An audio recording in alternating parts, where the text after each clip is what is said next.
अगर आपके हस्बैंड या फिर आपकी वाइफ का किसी के साथ एक्स्ट्रा मैरिटल अफेयर है, तो आप उस पर्सन को सू कर सकते हैं और उससे कॉम्पनसेशन ले सकते हैं इन टर्म्स ऑफ मनी, क्योंकि उस पर्सन ने आपकी मैरिज में इंटरफेयर किया। Yes, recently Delhi high court ने in the Shaili Mahajan case held कि इंडिया में टॉर्ट ऑफ एलिनेशन के बेसिस पर सूट फाइल किया जा सकता है against the paramour of the spouse. Now what is tort of alienation? Tort of alienation Indian concept नहीं है, ये एक एंग्लो अमेरिकन कॉन्सेप्ट है।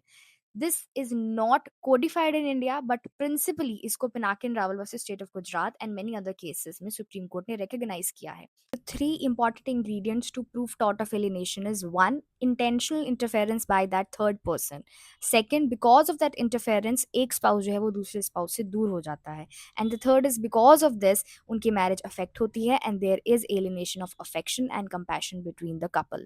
तो अगर ये तीनों ingredients fulfill होते हैं so this is tort of alienation, and इस केस में प्रामा फसाए ये तीनों इंग्रेडिएंट्स प्रेजेंट थे। हमारे पास कोई प्रेसिडेंट नहीं है इस केस को लेके जिसमें हम कह सकें कि इस केस में टॉर्ट ऑफ एलिनेशन के बेसिस पे कॉम्पनसेशन ग्रांट की गई थी, but principally it is recognised. अगर कोई चाहे तो इस बेसिस पे सूट फाइल कर सकता है, and this is what this case clarified.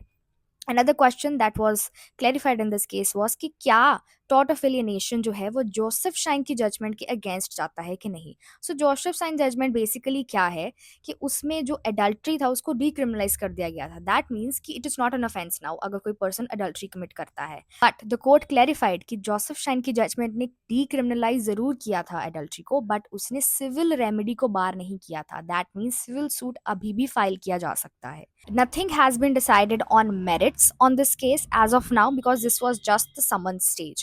So, this is all about it. If you want to read more about this, then you can check out my blog. The link is in my bio.